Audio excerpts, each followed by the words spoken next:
E agora uma pergunta que sempre as pessoas fazem sobre as pessoas que não lutam, as pessoas, entre elas, com certeza, essas pessoas que buscam um caminho, né?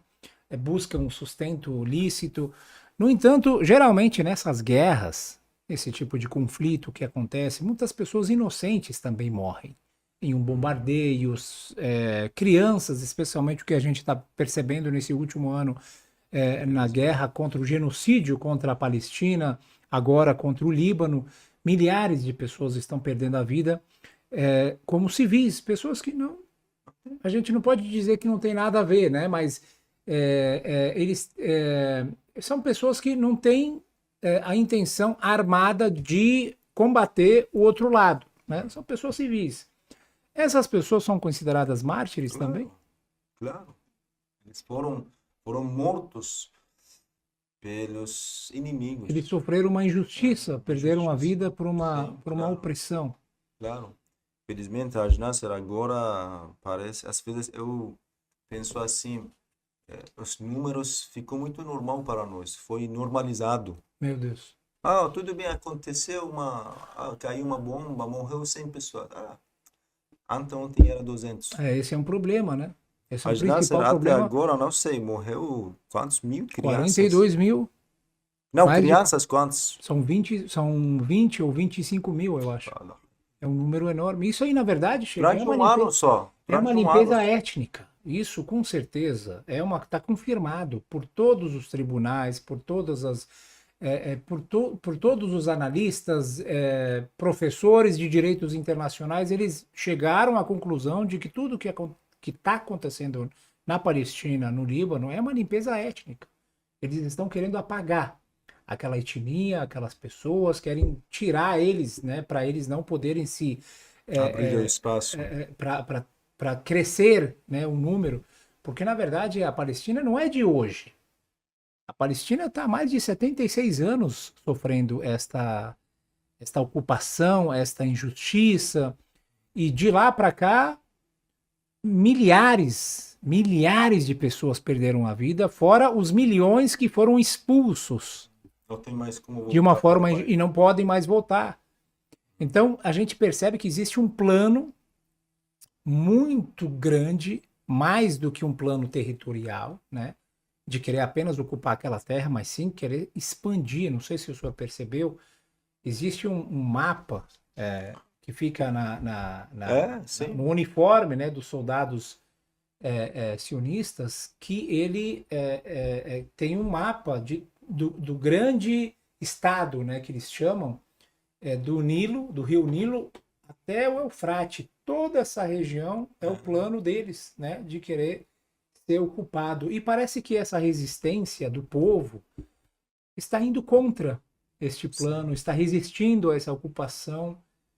E chegou uma hora que eles concluíram que devem matar todos. Crianças, mulheres. Infelizmente, tudo é muito triste, sabe? Às vezes eu penso, imagina, a Nasser é uma escola grande, tem quantas crianças que estão Uma estudando? escola, no mínimo, 300, 400, 500 E alunos. agora, 12 mil.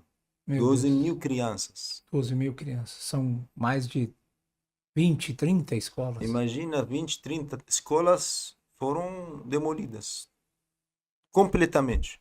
Já que nós sabemos agora, 80%, né, dos prédios, né, da faixa de Gaza já foram destruídas.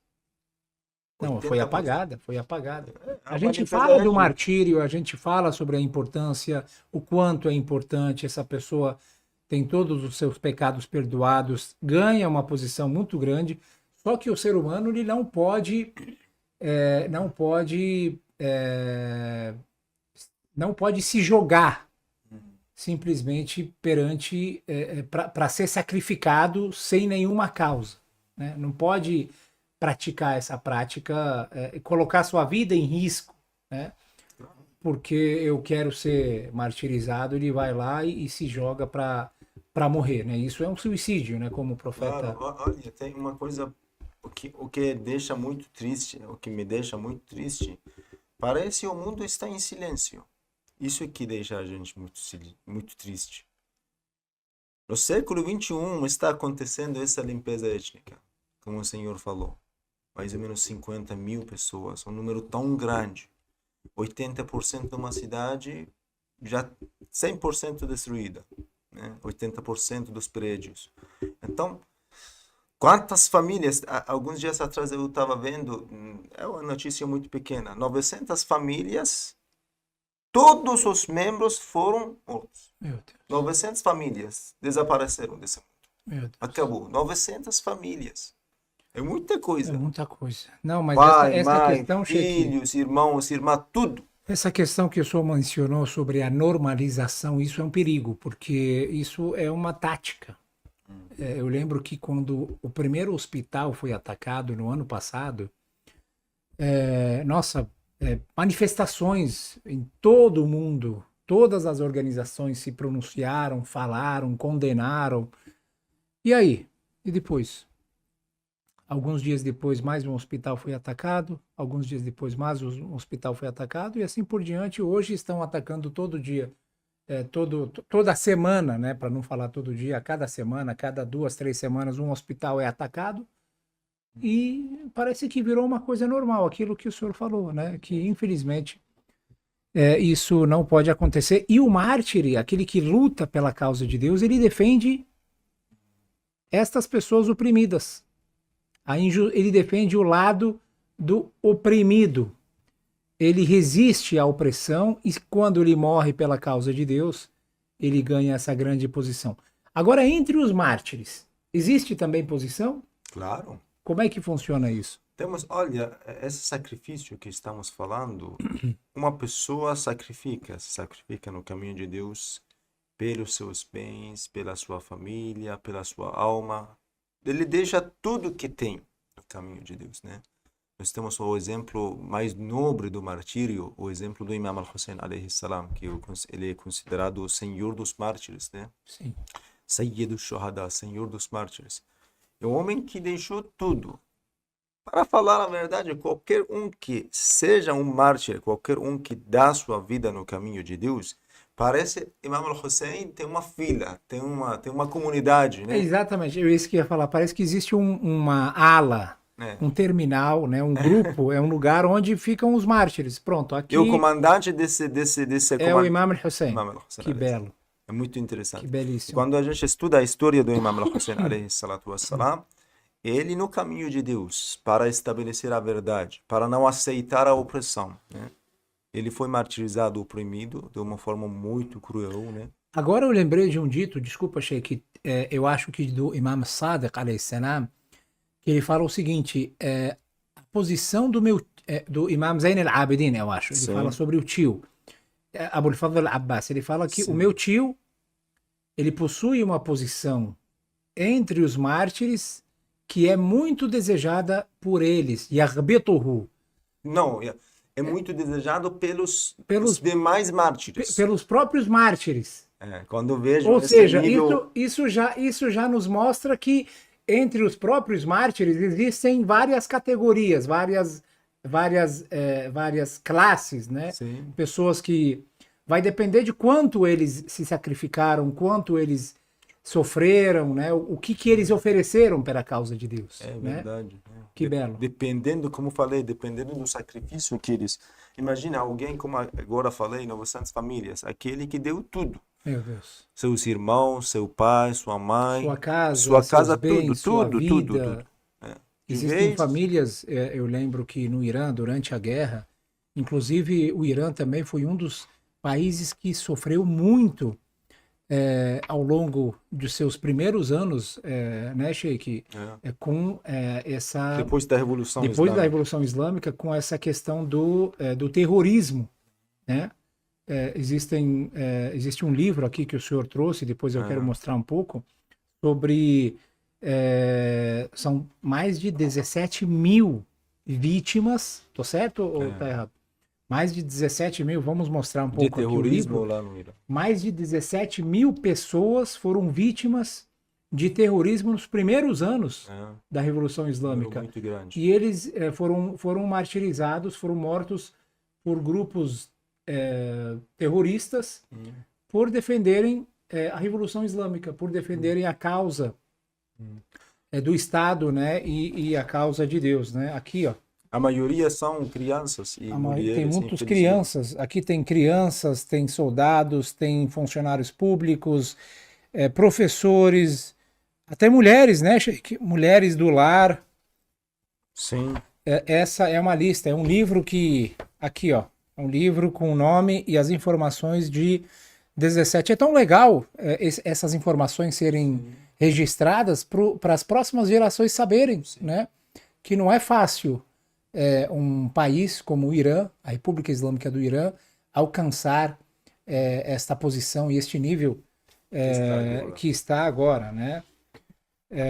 Aqui Entre tem estes, são todos pessoas muito destacadas, sábios, sabe? estes algumas lideranças, né? São fotos muito fortes, né? E de uma forma bárbara. O principal grupo que cometeu estes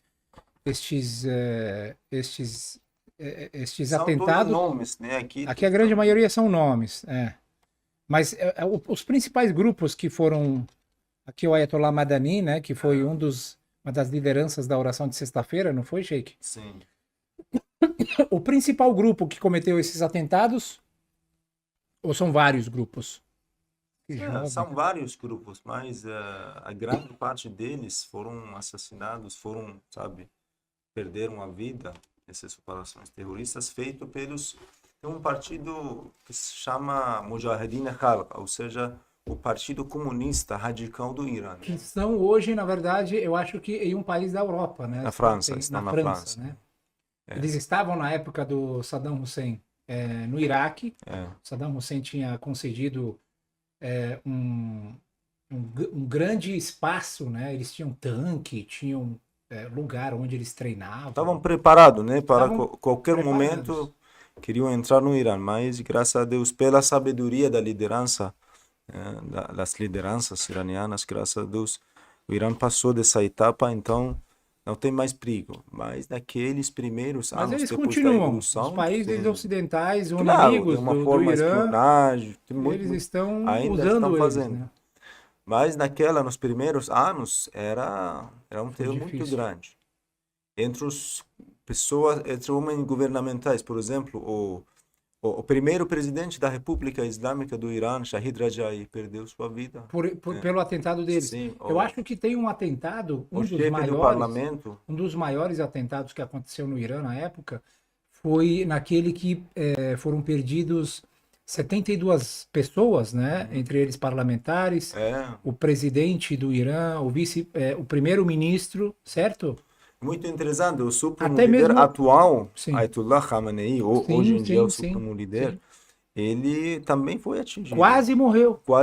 Ele nesse caso, existe um termo que é o mártir vivo, el-Shahid el-Hay, ou seja, aquele que quase morreu, mas ele continuou, né, a vida para contar a história. Eles tinham colocado bomba. Inclusive, ele tem eu acho que uma das mãos, né, um dos braços dele, do líder da Revolução Islâmica atual, né? Dá para perceber que tem ainda os sinais do atentado que ele sofreu. A bomba parece que foi colocada dentro de um gravador, né? Um rádio. Bem ao lado dele, mas graças a Deus, Deus preservou ele para nós. E ele foi um grande presente. Sim.